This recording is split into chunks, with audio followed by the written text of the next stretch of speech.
Assalamualaikum warahmatullahi wabarakatuh. Di sini kami dari kelompok 4 akan mempresentasikan mengenai koefisien korelasi poin serial dengan dosen pengampu Ibu Mustikawati MPD. Nah, di sini ada anggota kelompok dari kelompok 4, yaitu saya sendiri Arlianti. Kemudian ada Nurul Arti Ariska Rahma, lalu ada Nur Komala Dewi, dan juga ada Muhammad. Nah, lalu di sini ada beberapa poin yang akan dibahas dan akan dijelaskan oleh rekan saya Muhammad. Pembahasan 1. Pengertian 2. Lambang dan rumusnya 3. Kualifikasi 4. Cara memberikan interpretasi angka and this case 5. Kelemahan dan kelebihan.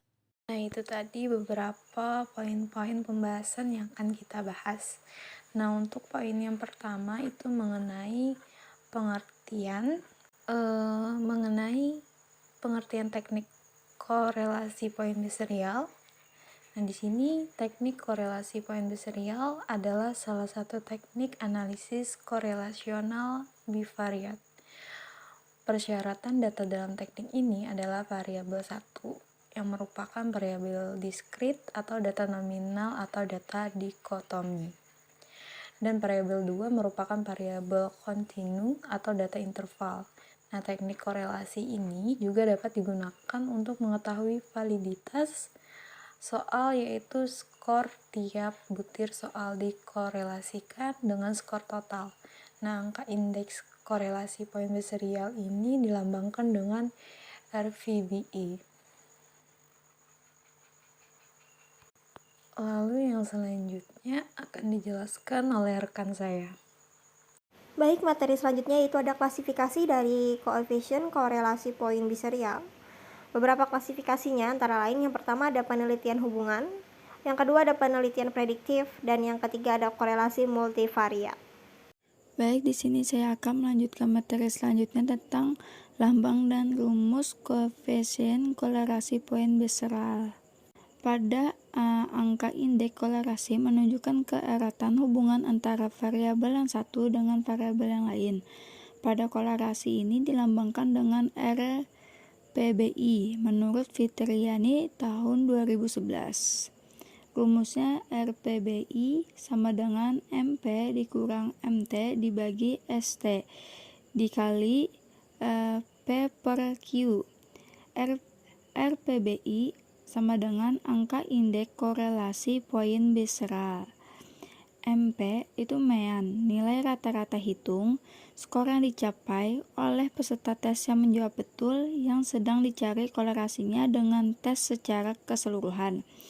MT itu mean skor total yang berhasil diperoleh oleh seluruh peserta tes. SDT itu deviasi standar total. P itu proporsi peserta tes yang menjawab betul terhadap butir soal yang sedang dicari. Selanjutnya, cara memberikan interpretasi angka indeks pada koefisien korelasi poin biserial.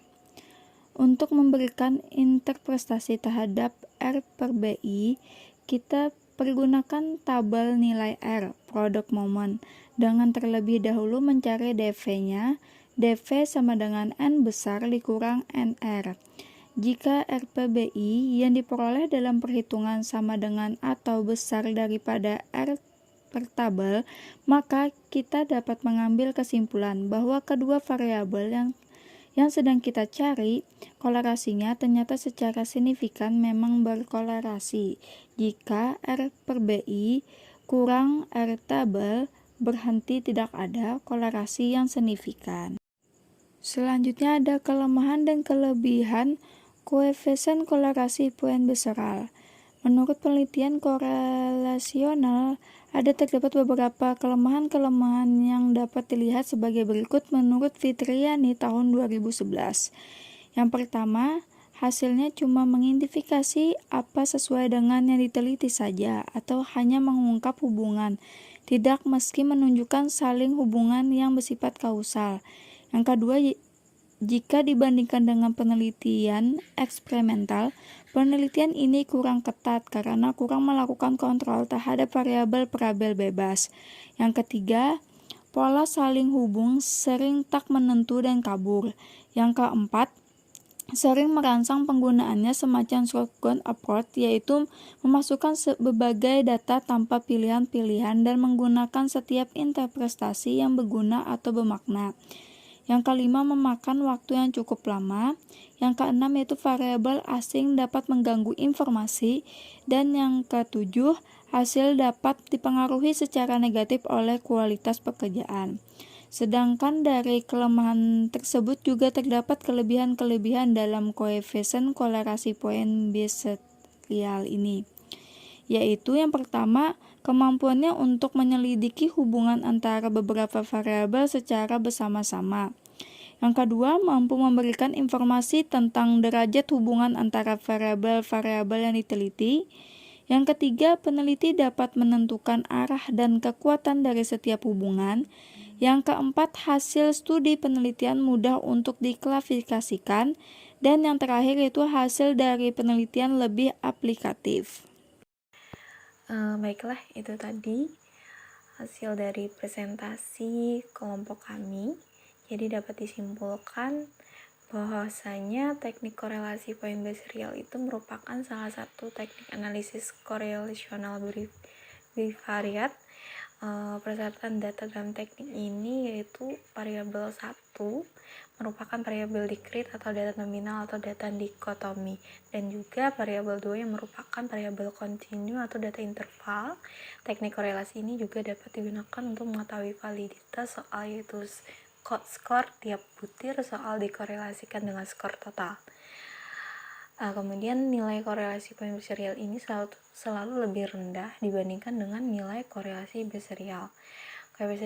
Koefisien korelasi poin biserial ini merupakan kombinasi dari hubungan antara soal dengan kriteria dan taraf kesukaran. Batas kritis dalam penelitian ini adalah 0,3. Nah, itu saja salah hilapnya dari kurang lebihnya presentasi kami, mohon dimaafkan. Wassalamualaikum warahmatullahi wabarakatuh.